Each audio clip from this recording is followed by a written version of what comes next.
As you all know, the 2023 prize in the economic sciences was awarded to Claudia Goldin. The prize motivation reads, "For having advanced our understanding of women's labor market outcomes." Now, Claudia Goldin is an economic historian as well as a labor economist. In fact, she has combined both of these skills to make two broad and groundbreaking contributions. First, using the careful and creative data work of an economic historian, she provided novel facts about women's outcomes in the labor market. Second, by combining these facts with a coherent economic framework, she identified causes of change as well as the main sources of the remaining gender gaps today.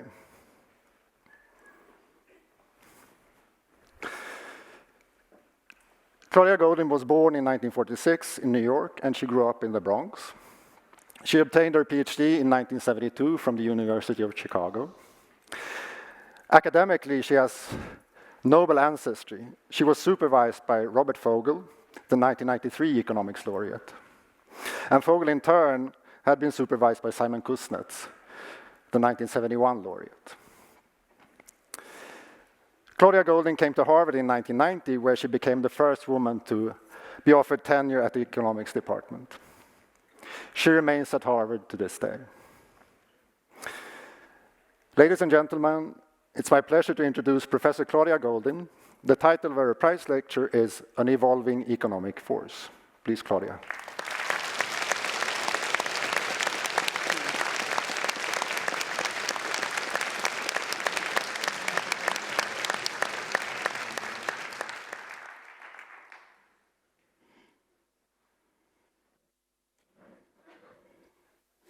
So women are now at the center of the world's economies, but not just because they're engaged in paid employment more than ever before, and most of the nations that you see in dark blue have female employment to population ratios that exceed 75%, although some nations are still very low. Women are also at the center of the world's economies because they are the vast majority of college students in every OECD nation. And they are also at the center because of the hidden care work they do all the world over, and also because they largely determine the birth rate. But women were not always at the center, and they didn't always control their fates, and they don't today in many parts of the world. Women shifted their locus of market-oriented work across time and in somewhat non-linear ways. When the goods-producing market and the home were nearly one, women were often employed for pay or profit, even when they had young children. But as work moved out of the home, out of the family firm, and out of the farm into the wider market of larger enterprises, women's measured economic activity decreased. They remained at home while the men went off to work. But women eventually increased their role in the market economy and in paid work, and this happened as their earnings rose relative to the cost of household goods of all types. Therefore, the market role of women has tended to be U-shaped across the long history of a nation and across nations and cross-section. And this finding has been analyzed by numerous researchers, both in cross-section and with country fixed effects. It is even clear in the most recent data on the employment to population ratio for prime age women relative to GNP per capita across 165 nations. The subsequent move of women from the home to the market, the upward portion of the U, is often stymied by social stigma and traditions regarding their paid employment, and that is still the case in many parts of the world. That's India. Since industrial work has historically been more onerous than office work, social stigma often develops around the employment of married women in those activities, possibly to incentivize men. The man who allows his wife to work in dangerous pursuits is chastened as slothful and indolent. The stigma serves to increase what economists term the estimated income effect, that is, the negative impact of income on employment, and it tends to reduce the estimated substitution effect, the positive effect of relative wages on employment. Since with stigma, women's employment is less sensitive to their own wage, but more sensitive to the family income. Stigma was reduced as women's jobs became less onerous and done by more educated women. Education levels greatly rose in early 20th century US, and employment expanded in offices and in professional jobs, rising from just 20% of all employed women in 1900, doubling to 40% just 20 years later in 1920. Both factors led young women to enter the labor force and remain employed for a short time, even after they married. Thus, the rising portion of the U, which we see here for two groups by race, began to unfurl. The woman who was employed at 20 years old and then exited to have children was more likely to re-enter when her children were a bit older, and especially if labor demand greatly increased, as it did in the US during the 1940s and 50s. The upward portion of the U was thereby set in motion. Real wages rose relative to the opportunity cost of household production. Female labor force participation rates in turn greatly increased. Because there was less stigma, income effects were lower and substitution effects were greater. But then, after many decades of increased participation and evolutionary change, something momentous occurred. No longer did young women want to be employed only to provide for themselves and their families. Young women could see that their mothers and aunts and older women had been employed for substantial periods, but without much career progression. They had entered the labor force without a long-run plan. The younger generation vowed to have one. In the late 1960s and early 1970s, that group experienced what I have termed a quiet revolution that's distinct from that noisier revolution in the US at the time.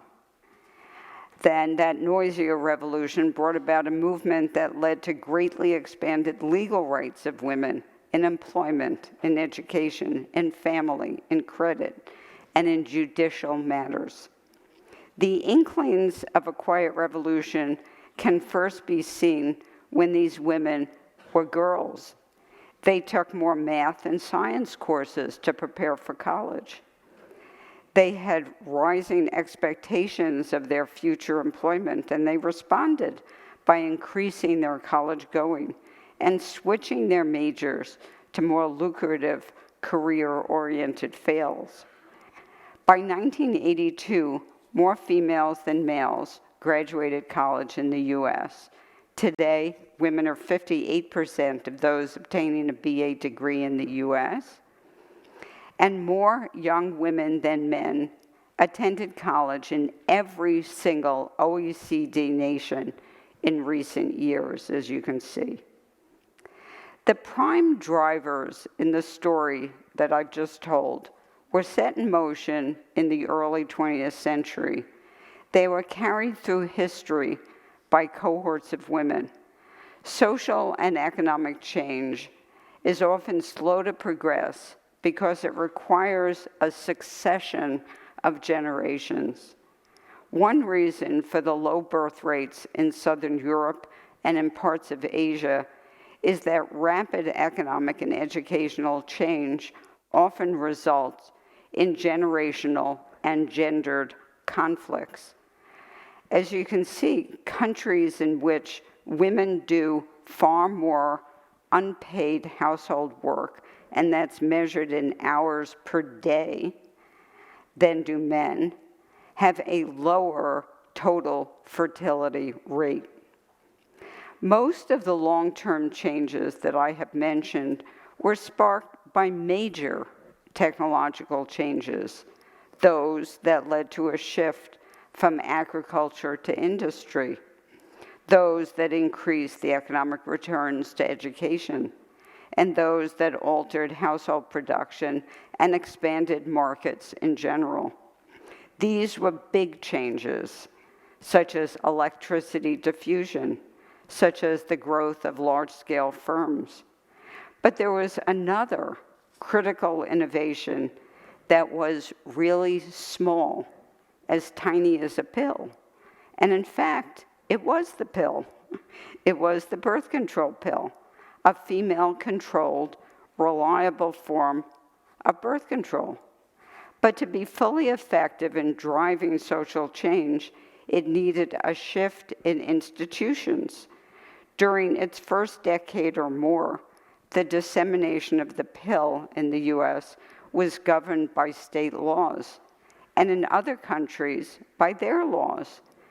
And those laws regulated its use by unmarried women.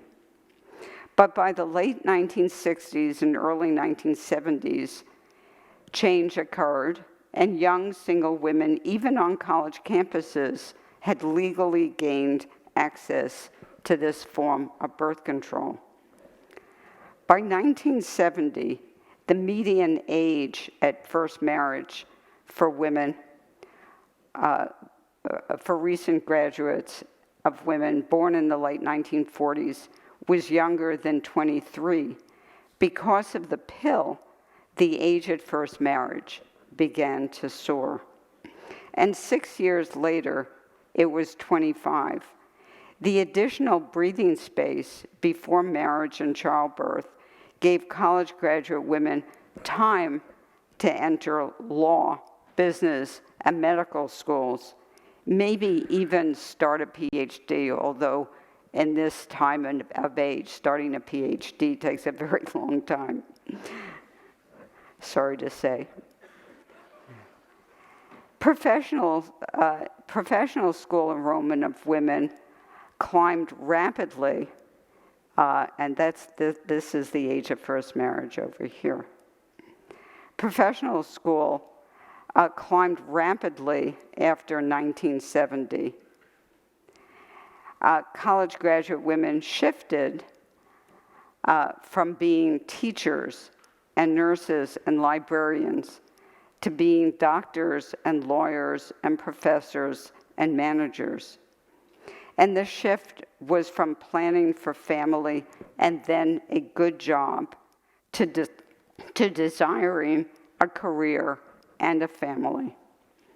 The increased female labor force was an evolutionary change, but the change in the expectations of women, in their horizon, in their sense of identity, in their newfound ability to better control their destinies were revolutionary changes. I've thus far explained how the female labor force expanded and how the upward portion of the U unfurled. But I have not yet said anything about the intensive margin of hours and about women's earnings relative to men. As employment levels for women rose from the 1950s to around 1980, women's earnings relative to men's actually did not change on average. And that was due in part because their participation rates increased so much. Women were pulled into the labor force whose job experiences were somewhat distant and brief. And that put downward pressure on the earnings of the average working woman relative to the average working man. But around 1980, differences began to narrow, and they narrowed considerably as increased women's participation rates produced real gains in the job experience of the average female worker. In addition, women's college enrollment greatly expanded. The increase of women's earnings relative to men's in the 1980s and the 1990s in the US was spectacular. The banner of 59 cents on the dollar turned into a banner of 65 cents on the dollar, and then to 75 cents on the dollar, and now to 83 cents on the dollar. But even though the banners were rewritten many times over, the metric that was being used was never fully up to the task. Let's see why. The question that often gets raised is the following: what accounts for the remaining gap in earnings now that so many of the determinants of earnings are the same for men and women? That is, to the extent that earnings in competitive labor markets are determined by pre-labor market characteristics such as education and training, as well as those pre-job, such as experience in previous positions. And if these characteristics are almost the same by sex, what remains? Well, of course, a lot of factors remain, but not all differ by gender. Many clues exist that are going to reveal an answer. The first clue is that the gender gap in earnings for college graduates became larger than the aggregate around 1990, when the earnings distribution for college graduates began to greatly widen. Another clue is that women's earnings relative to those of comparable men largely decrease across their working lives. Relative earnings of women begin close to parity, but then they decrease with age. Yet another critically important clue is that female hours and earnings plummet with the birth of a child, and that is true even in Sweden. And still more clues concern which occupations have large and which have small differences in earnings between men and women, given a set of standard observables. It's important to realize that the majority of earnings differences by occupation are within rather than across occupations, given a large number, around 500 occupations. So let's explore the within occupation differences.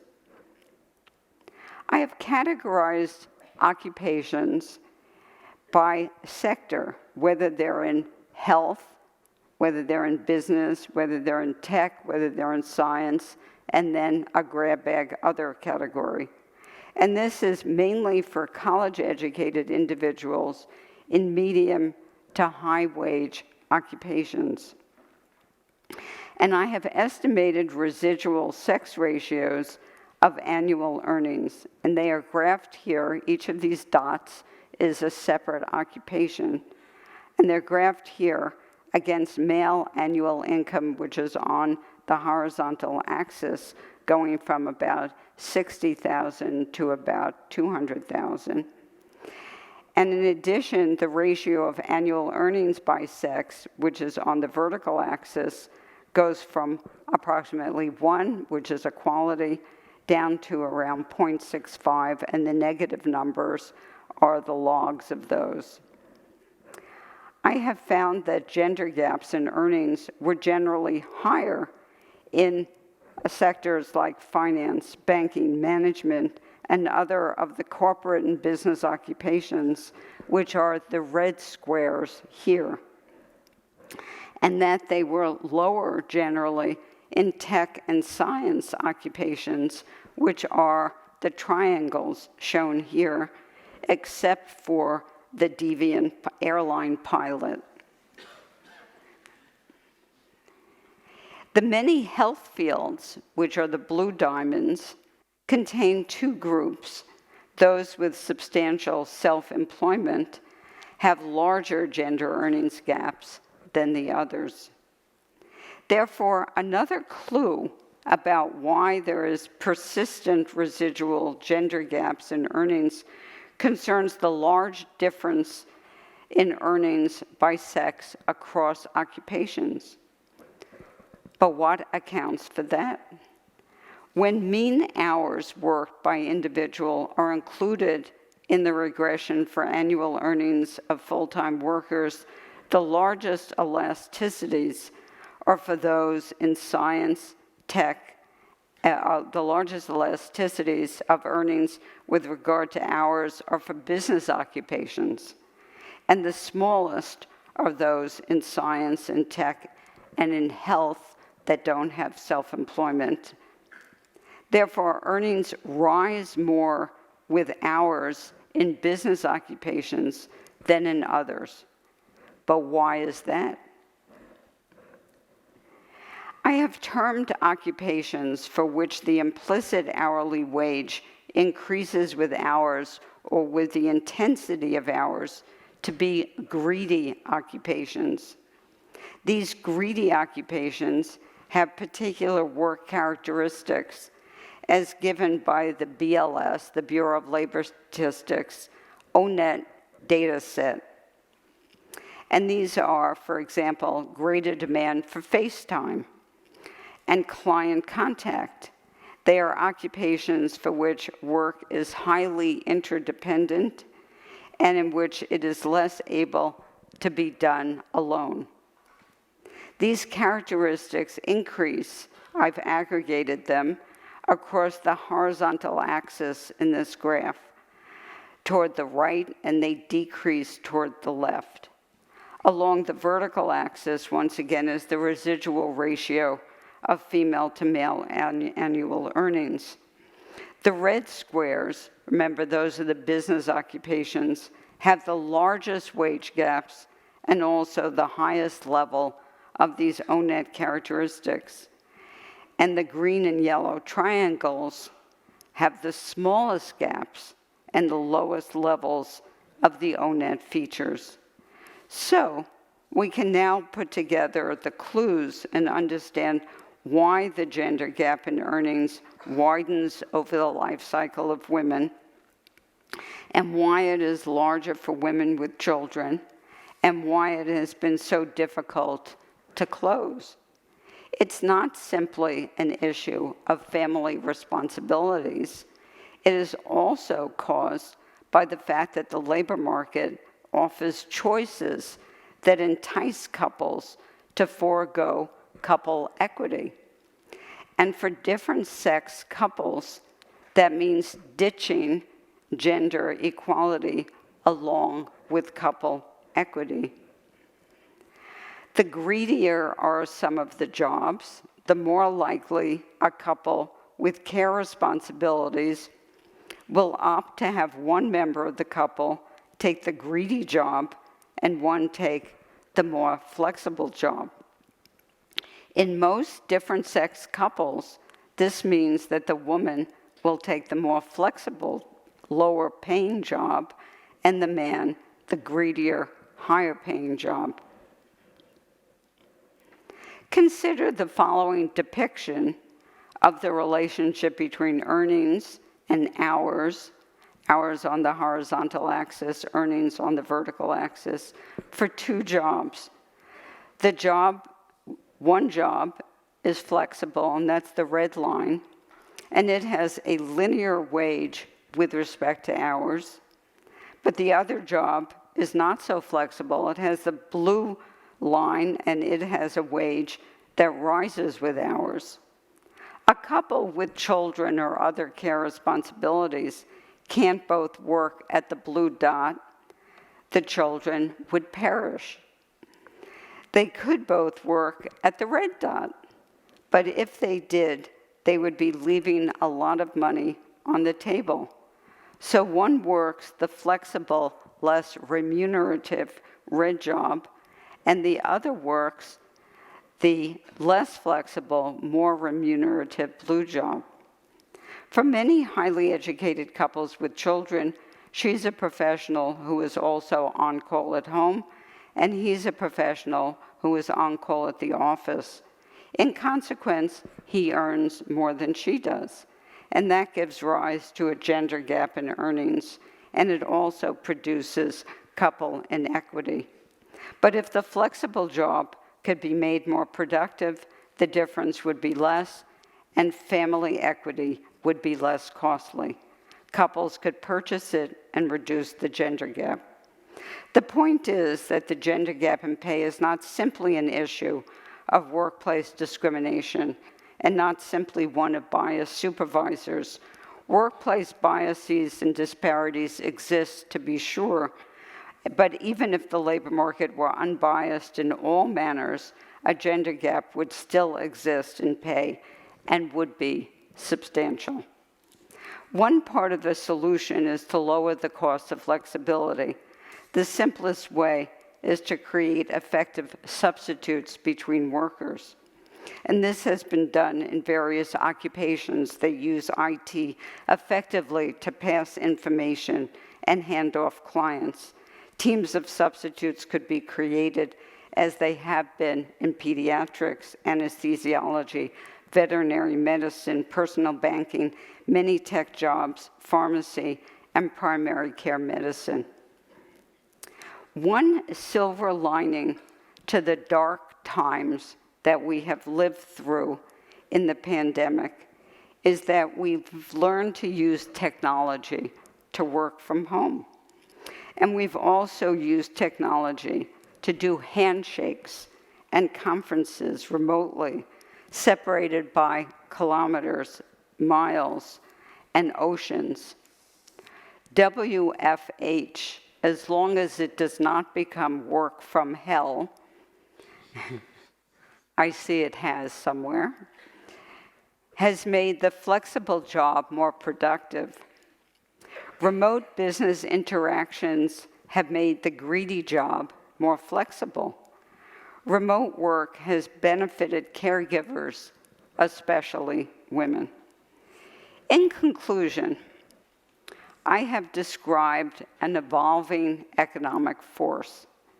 In the period of the rising portion of the U, women came out from the shadows of the home to work in the market and make their families and themselves better off. They then went the distance as their employment elongated through their lifetimes to have more meaningful work and even real careers. Differences in productive characteristics between them and their male counterparts were greatly reduced. But the last mile, the last chapter, the final act in the gender gap saga cannot be written until couples share more and until the world of work makes that a less costly thing to do. When different sex couples give up couple equity, they increase gender inequality.